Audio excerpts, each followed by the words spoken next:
એક પણ શબ્દની લહેર ન લાગે. અને જેને જેને લહેર લાગી છે ને બાપા, ઈ ભવ સાગર તરી જાય. એટલે બાપુએ કીધું કે પતિ કે પાવન ધમ ઉદાહરણ, પતિ કે પાવન અધમ ઉદાહરણ, ભક્ત વચન ભગવાન.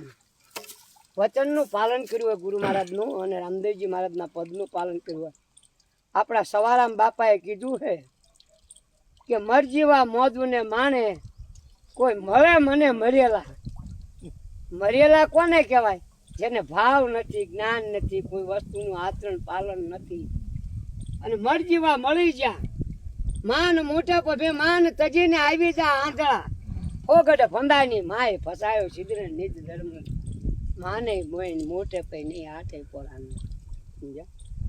એટલે કહેવાનો મતલબ કે સત કમાણી તમને જાળવ, તમે એને જાળવશો તો સત્ય શબ્દ અને પરમાત્મા તમને જાળવશે, તમને જ્યાં પહોંચવું છે એ પહોંચાડી દેશે.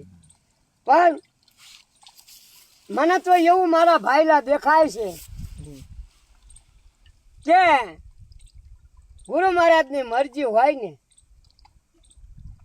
તો હાથમાં પતાળ પડ્યો હોય ને, અને કદાચ ખોખરે નો હીરો હોય ને, અને સાચો બનાવો ને તો ઘડી ઘડી અને બનાવી દે.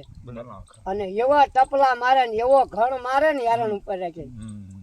બાલવા જેટલું હે ને મન ડગતું હોય ને એને ચીતાના ઘાટ ઉપર લાવી અને સૂન મંડળમાં ઠેઠ પહોંચાડી દે.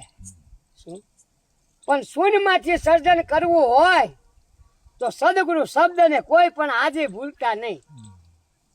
કા કે શૂન્યમાંથી સર્જન, જેની સવારામ બાપાએ કીધું હતું કે મેં હે ને મારા બાપને હું ઓળખતો નથી, મારા બાપને તો હું ગોતવું છું. પણ ફૂલગઢ સ્વામી મહારાજના પ્રતાપે અને સદગુરુ મહારાજના પ્રતાપે ત્રિવેદીના તાપને ઉજવી નાખ્યું ને સવારામ બાપાએ. અને શબ્દને વડે જ્યારે ભળી ગયા, શબ્દ આરશે, શબ્દ પારશે, શબ્દથી નાવડી તરી જાય છે. પણ શબ્દને એનો નાતો બંધાઈ દીધો ને.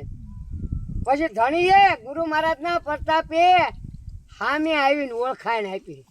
આ પ્રતાપ સામે આવીને ઓળખાણ આપી ને, ત્યાં તો પ્રતાપ કોનો? ગુરુ મહારાજનો. અને આજે તમે વિચાર કરો કે પીપળી પેલા ધજા નેજો ચા સડે, સવારામ બાપાના ગુરુ છે ફૂલગઢ સ્વામી મહારાજ. તો જેની સવાય કમાણી છે કે નામ જડ્યું છે, નામ જડાનું માચમ મળ્યું, મટી ગયો વાદ વિવાદ, નામના કોઈ પારખું હોય એ નામમાં જઈને ઠરી જાય, નામમાં જઈને ભળી જાય. નામ છે ને